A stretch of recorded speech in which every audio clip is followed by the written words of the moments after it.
Is it just me, or does Krillin's character divide the fanbase? On one hand, he's confidently some favourite Z fighter barring the Saiyans, and on the other, he receives quite a bit of slander. Maybe not as much as Yamcha, but enough to be noticeable, such as TFS's owned count or the fact he drops his reboot card a lot. Honestly, Krillin doesn't deserve any of the hate, so I want to explore how integral he is to the story and why he's crowned as a Z fighter. First off, OG Dragon Ball featured Krillin sharing a friendly rivalry with Goku. These two went through intense training under Master Roshi's tutelage, the Turtle Hermit Way, which consisted of tending to the fields to train their hands, escaping from Barry the Bee to hone their dodge, and most notably delivering milk bottles to not only improve their stamina, but to also get them adopting a kind gentle nature by helping the locals around them. You can tell Krillin's a tad behind Goku throughout the course, but in hindsight, the fact he's hanging with a Saiyan, you know, the alien race born for combat, is astonishing in its own right. Also, during the struggle, I love Krillin's sheer drive to enter the Tenkaichi Budokai. Even if Goku's ahead, he refuses to let it bog him down, as he'll do anything to get back at the very monks who bullied him at his old home, the Orin Temple. That made revenge all the more sweeter on the big stage. These monks cackled at their punching bag for bothering to compete, so thanks to Goku's words of encouragement, Krillin sent his bully flying out the premises, which made a human-shaped dent bang in the wall. In relation to fights, I'm a fan of how Krillin makes the most of his peculiar features, like how Goku does with his tail. During the 21st, he had to fight Bacterian, who, like your typical Discord mod, hasn't showered since he left the womb. Everyone was left mortified at the stench coming from him, and even worse, this man began rubbing his groin to paralyze the Baldy we know and love. However, with Goku's reminder of his lack of a nose, Krillin realizes he's immune to the stink, meaning he can attack without distractions, progressing to the next round. Let's also mention his shiny head. Krillin made a solar flare out of scratch, blinding Goku during their duel in the 22nd, and it served as a basis for Roshi's hypnosis, which turned a man-wolf back into a human, thinking he stared at the full moon. Not gonna lie, Krillin's fights throughout OG are entertaining by nature, even if he doesn't come out on top. With Chiaotzu, we witness him firing his first proper Kamehameha, zapping his opponent to bits, and this could be a hot take, but I think Krillin's battle IQ is on par with Goku's, evidenced by how he stuns Chiaotzu with basic arithmetic, realizing he's only been kicked as paralysis works through the hands. Quick aside, but why is Chiaotzu considered a Z fighter? He contributes zilch to the team, all he does is self-destruct, and even then he fails in that department. Nappa's clothes were fully intact, by the way, emphasizing the disappointment of this character. I'll never know why he gets less slander than both Krillin and Yamcha when those two have helped the gang one way or another. Funnily enough, he doesn't even get on the Z fighters bench, with how he's the only one that doesn't show up to fights Cell Saga onwards. I say put Chiaotzu on the transfer list this instant. He's honestly stealing a living in this squad. Sorry about the tangent, but before I was interrupted by that disgrace, I was gonna say Krillin's most underrated moment was his battle against Piccolo Jr. I know he doesn't know it yet, but it's mad to think Krillin's clashing with the brother of the very demon who killed him in the last arc, which in a sense makes this match his Empire Strikes Back. Initially, Piccolo's condescending the Earthling as he assumes it will be easy. However, much to his surprise, Krillin applies quite a bit of pressure whilst also tanking some hits to the face. The Namekian decides to take the fight seriously, actually apologizing to Krillin for the prior disrespect. And yes, I know our Baldy got whooped like there's no tomorrow, but look how shook Piccolo was once he stood back up. That last blow had enough strength to kill him, so seeing Krillin endure it was astonishing to say the least. And remember, he never lost to a timeout, opting to forfeit instead, which made the Demon King realize world domination won't be light work. Krillin being the one to show how formidable Earthling siblings are puts a smile on my face, and it really ties in with what Piccolo said to the Saiyans about not underestimating the Earth, as he directly paid the price against Krillin and Goku. Speaking of Saiyans, let's move on from a series a whopping 5 people have read to Z's first arc, the Saiyan saga. Krillin trained at Kami's lookout for the year like the other Z fighters, and he was ready to put it to good use once the Cybermen came out. However, Yamcha intrudes, confident he can win, cause remember, if the worst were to happen, then Krillin couldn't be revived with the Dragon Balls. So as a safety precaution, he'll scrap instead, having never tasted death yet. As we all know, Yamcha got the bad ending laying there in his crater, but what I don't get is why people think his entire character's a bum from this one scene. If we actually look at the fight, Yamcha was clearly stronger than the Cybermen, forcing it into the ground with a Kamehameha, and the sole reason he lost was because of a surprise attack that none of our heroes could have foreseen. Sheer guilt flooded Krillin as Yamcha prepared for this unfortunate disaster, so he puts all the power into a beam of his own,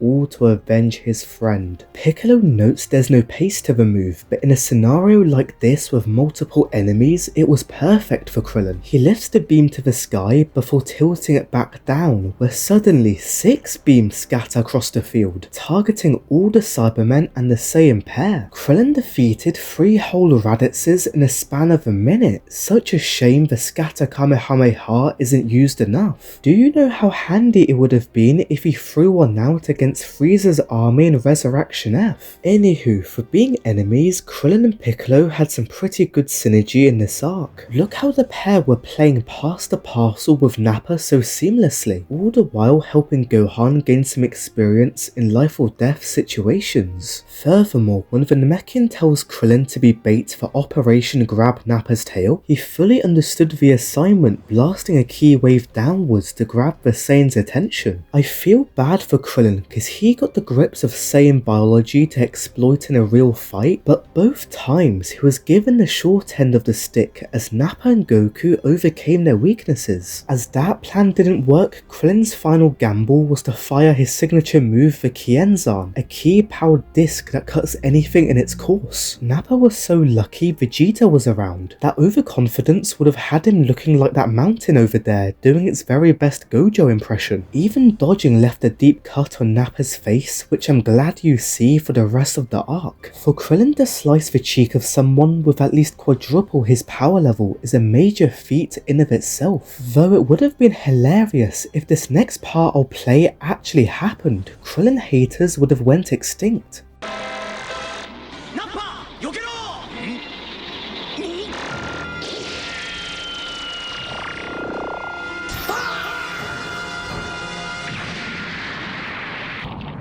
Let's skip ahead to the final skirmish with Vegeta. With some pushing from Gohan, these two head off to the wastelands where they brought up a plan to distract Vegeta for Krillin to cut his tail off. However, the Saiyan rightly assumed Gohan wouldn't return alone to save his dad, evading the Destructo Disc, so as a last-ditch effort, Yajirobe swoops in with his sword, reverting Vegeta back to base. That's when Krillin limps towards Goku to receive the Spirit Bomb. By grabbing his hand, the gathered energy transfers to the Earthling, and no one seems to talk about this, but on his first try he's able to control the overwhelming ki, which manifests into a proper ball served for Vegeta. Goku spent ages mastering this ability, and as for tracking the target, Krillin got the gist of it in mere moments, sensing the evil ki exuding from the opponent. There's a case to be made that Krillin could have completed King Kai's training much faster than his friend did. Back to it, the Spirit Bomb eventually lands thanks to Gohan's deflect, but to this day I'll never understand how Vegeta survived it. Yeah, the move was only at half power, but still, he should at least be paralyzed from head to toe, not somehow standing back up, let alone firing a super explosive wave. Eventually, Vegeta's forced to flee as he was crushed by a Great Ape Gohan, who by the way regained his senses thanks to Krillin's plea to kill the Saiyan, and from here most of the Z fighters are dead, including Piccolo, meaning the Dragon Balls are gone forever.